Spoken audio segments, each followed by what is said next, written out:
ಮಗು mobile addict ಆಗಿದೆಯೇ? ಇದರಿಂದ ಹೊರಬರಲು ಹೀಗೆ ಮಾಡಿ ಸಾಕು. ಹೀಗೆ ಮಕ್ಕಳು ಹಿಂದೆಂದಿಗಿಂತಲೂ ಈಗ ಹೆಚ್ಚಾಗಿ ಮೊಬೈಲ್ಗೆ ದಾಸರಾಗುತ್ತಿದ್ದಾರೆ. ಮಕ್ಕಳಿಂದ ಹಿಡಿದು ದೊಡ್ಡವರವರೆಗೂ ಎಲ್ಲರೂ ಸ್ಮಾರ್ಟ್ಫೋನ್ಗಳು.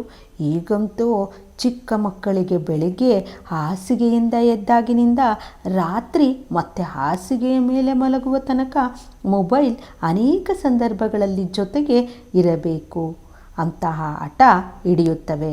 ಅವರ ಹಠಕ್ಕೆ ಸೋತು ಪೋಷಕರು ತಮ್ಮ ಮಕ್ಕಳಿಗೆ ಮೊಬೈಲನ್ನು ಕೊಟ್ಟುಬಿಡ್ತಾರೆ. ಹೀಗೆ ಮಕ್ಕಳು ಹಿಂದೆಂದಿಗಿಂತಲೂ ಈಗ ಹೆಚ್ಚಾಗಿ ಮೊಬೈಲ್ಗೆ ದಾಸರಾಗ್ತಾ ಇದ್ದಾರೆ.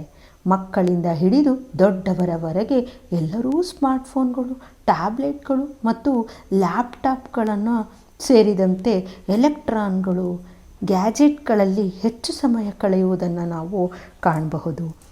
ಈ ಅತಿಯಾದ ಬಳಕೆಯು ಅವರ ದೈಹಿಕ ಆರೋಗ್ಯವನ್ನು ಕೆಡಿಸುವುದಲ್ಲದೆ ಅವರ ಮಾನಸಿಕ ಆರೋಗ್ಯಕ್ಕೂ ಕೂಡ ಕುತ್ತನ್ನು ತರುತ್ತದೆ.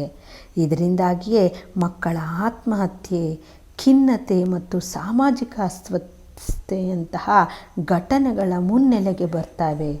ಇತ್ತೀಚಿನ ಪ್ರಕರಣ ಛತ್ತೀಸ್ಗಢದ ಅಂಬಿಕಾಪುರದಲ್ಲಿ ನಡೆದಿರುವಂಥದ್ದು. ರಾಜ್ಯದಲ್ಲಿ 15 ವರ್ಷದ ಅಪ್ರಾಪ್ತನೊಬ್ಬ ಮೊಬೈಲ್ ಕೊಳ್ಳಲು ಹಣ ಸಿಗದ ಹಿನ್ನೆಲೆಯಲ್ಲಿ ವಿಷಕಾರಿ ಪದಾರ್ಥ ಸೇವಿಸಿದ್ದಾನೆ.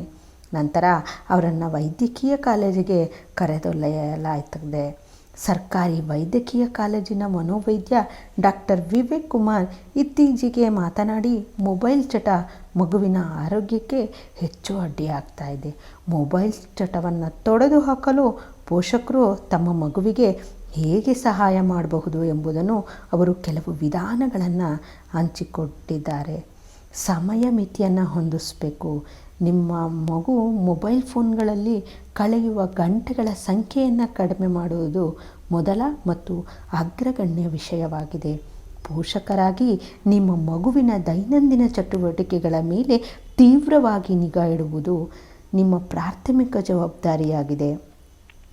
ಸರಿಯಾದ ದಿನಚರಿಯನ್ನು ಯೋಚಿಸಿ ಮತ್ತು ಮಗು ಫೋನ್ಗಳನ್ನು ಬಳಸುವ ಸಮಯವನ್ನು ದಿನದಿಂದ ದಿನಕ್ಕೆ ಕಡಿಮೆ ಮಾಡಿಸಿ. ಈ ಅಭ್ಯಾಸವು ನಿಮ್ಮ ಮಗುವಿಗೆ ಮೊಬೈಲ್ ಚಟವನ್ನು ಬಿಡಿಸಲು ಸಹಾಯ ಮಾಡುತ್ತದೆ. ಈ ಒಂದು ವಿಡಿಯೋ ನಿಮಗೆ ಇಷ್ಟ ಆಗಿದ್ದರೆ ಲೈಕ್ ಮಾಡಿ, ಶೇರ್ ಮಾಡಿ. ಹಾಗೆ ಈವರೆಗೂ ಕೂಡ ಸಬ್ಸ್ಕ್ರೈಬ್ ಆಗಿಲ್ಲ ಅಂದರೆ ಸಬ್ಸ್ಕ್ರೈಬ್ ಮಾಡಿಕೊಳ್ಳಿ. ವಿಡಿಯೋವನ್ನು ವೀಕ್ಷಿಸಿದ್ದಕ್ಕಾಗಿ ಧನ್ಯವಾದಗಳು.